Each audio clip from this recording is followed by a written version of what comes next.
Qu'est-ce qui se passerait si on tombait sans parachute? On voit ça tout de suite dans cette vidéo.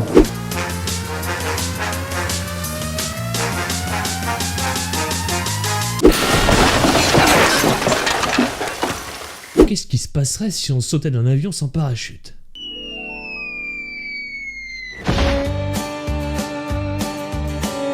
Bah, je suis sûr que c'est ce que tu t'es dit. Eh bien, j'ai commencé en disant que si, c'est bien arrivé. Hein. Quelqu'un a survécu à une chute de ce type. Elle s'appelait Vesna Vulovic et le 25 janvier 72 à 15h15, elle embarque pour le vol 367. 45 minutes plus tard, alors que l'avion est en plein vol, la soute à bagages explose. Tous les membres d'équipage et passagers moururent dans le crash. Une seule personne survécut. Vesna Vulovic. Bon, je vais pas épiloguer sur son histoire, mais bon, dites-vous qu'elle est pas repartie en chantant, hein. Voilà. Ça a été assez compliqué. Elle a passé des jours dans le coma, elle a eu une fracture du crâne, fracture des jambes, fracture des vertèbres. Non mais attends frère, elle s'est tout fracturé là, c'est abusé. Mais elle a survécu. Mais toi, si tu tombais, qu'est-ce qui se passerait? Déjà, faudrait faire très vite parce que t'aurais moins de 3 minutes avant de toucher le sol. Sauf qu'à 10 000 mètres d'altitude, la température est de moins 50 degrés. Du coup, tu serais gelé en quelques secondes. Mais si malgré ça tu survivais, tu devrais faire face à un deuxième gros problème. À cette altitude, l'oxygène est d'environ 14%. Résultat, en quelques secondes, tu t'évanouirais. Pouf! Heureusement, grâce à la chute, tu arriverais rapidement à 5000 mètres d'altitude. Bon, ce serait pas le Club Med, mais tu pourrais déjà commencer à te réveiller puisque l'oxygène serait présent en plus grande quantité. Il te resterait environ 1 minute 30 pour réfléchir à ce que tu vas faire. Bon, à ce stade, la chute serait inévitable, alors on va lister un petit peu les options qu'on aurait. Allô? Oui, maman, c'est moi. Oui? Je vais m'écraser. Ouais. Je vais m'écraser, je vais mourir. D'accord, mais est-ce que tu viens dimanche?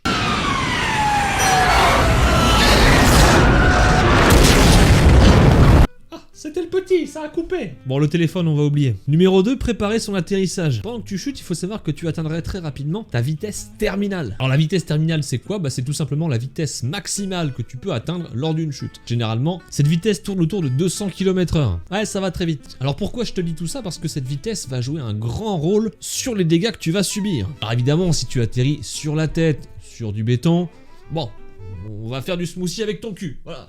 Pas de surprise. C'est moi qui choisis ton smoothie. Mais je sais ce que les petits malins doivent se dire. Ouais, mais si on atterrit dans l'eau, hein? On nique la science, mon pote! Sauf qu'en réalité, que vous atterrissiez sur l'eau ou sur du béton, bah ça va pas changer grand chose. Parce que pour l'eau, il faut prendre 2 paramètres en compte. Premièrement, ta masse, et deuxièmement, la position de ton corps à l'atterrissage. Notre masse, elle sera déterminée par la vitesse à laquelle on arrive. Et la vitesse, elle dépendra tout simplement de la hauteur. En gros, plus on saute haut, plus on arrive vite, plus on se fait mal. Quant à l'atterrissage, lui, il dépendra principalement de ta position. Tête la première, pied en avant, etc. Prends l'exemple d'une piscine où tu sautes à quelques mètres. Bon, on l'a tous fait, je crois, l'énorme plat devant tous ses potes. Here comes the who now. Oh!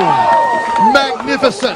Bah dans ce cas présent, un plat ça fait mal. Mais si tu fais le plongeon de beau gosse, hein, tu sais celui où tu mets la tête la première et tu t'infiltres dans l'eau sans un bruit. Bah là bizarrement niveau douleur, c'est nettement mieux. Et c'est tout simplement parce que tu as mieux réparti ta masse pour rentrer dans l'eau. Malheureusement contrôler sa vitesse, on peut oublier, hein. À 10 000 mètres d'altitude, impossible de ralentir et on atteindrait très rapidement notre vitesse terminale. Il reste donc notre position. Et si on n'est pas con, on se dit, ok c'est parti, je vais essayer de pénétrer l'eau de la meilleure façon possible. Ah, c'est pas con comme idée.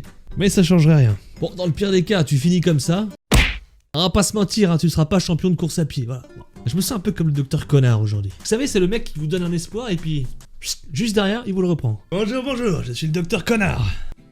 J'ai une très bonne nouvelle, vous allez pouvoir retrouver l'usage de vos jambes. C'est génial. Mais vous avez un cancer du téton. Il vous reste 3 jours à vivre.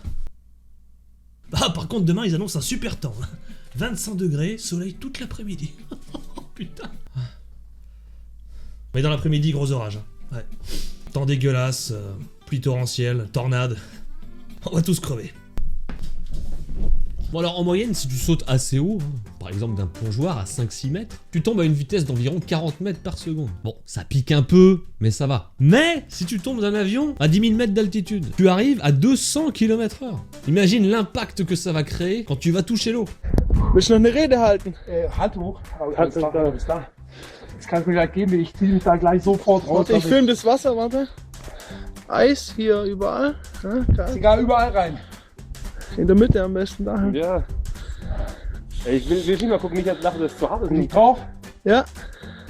Motherfucker, fuck the fucking world and my new band is called 6 kilos. L'eau, contrairement à ce qu'on pense, elle a une force très forte. C'est pour ça que même quand tu sautes à 5-6 mètres de hauteur, si tu te rates, eh ben ça fait déjà assez mal. Alors, le problème, c'est que quand tu rentres dans l'eau en tombant d'aussi haut, tu vas passer en fait de 200 km/h à 0 en moins d'une seconde. Et quand il se passe un changement aussi rapide sur notre corps, bah autant vous dire que vous allez le sentir. C'est globalement ce que ressentent les pilotes d'avions de chasse, de course auto ou encore les astronautes. Hard. 3, 2, 1, 2, breathe.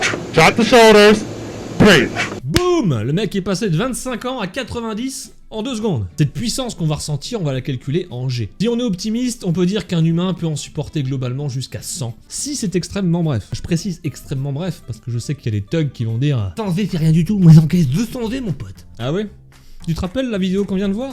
2, breathe. Eh ben c'était 9G mon pote. 9 putain de G. Si vous tombiez d'un avion à 10 000 mètres et que vous entriez dans la flotte, vous subiriez non pas 9G, non pas 50G, non pas 100G, mais 300G. 300G. Vous auriez des hémorragies internes, tous vos organes se déplaceraient, exploseraient. Bref, ça serait assez compliqué. Pour finir, si l'eau et le béton ne sont donc pas une solution, je vous dirais qu'il existe pourtant une matière qui nous permettrait d'avoir bien plus de chances de survie.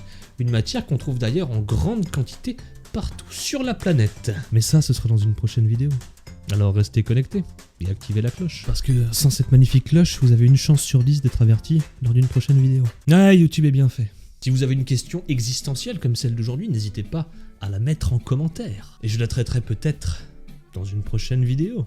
Qui sait? Sur ce, à très vite, portez-vous bien. Ciao.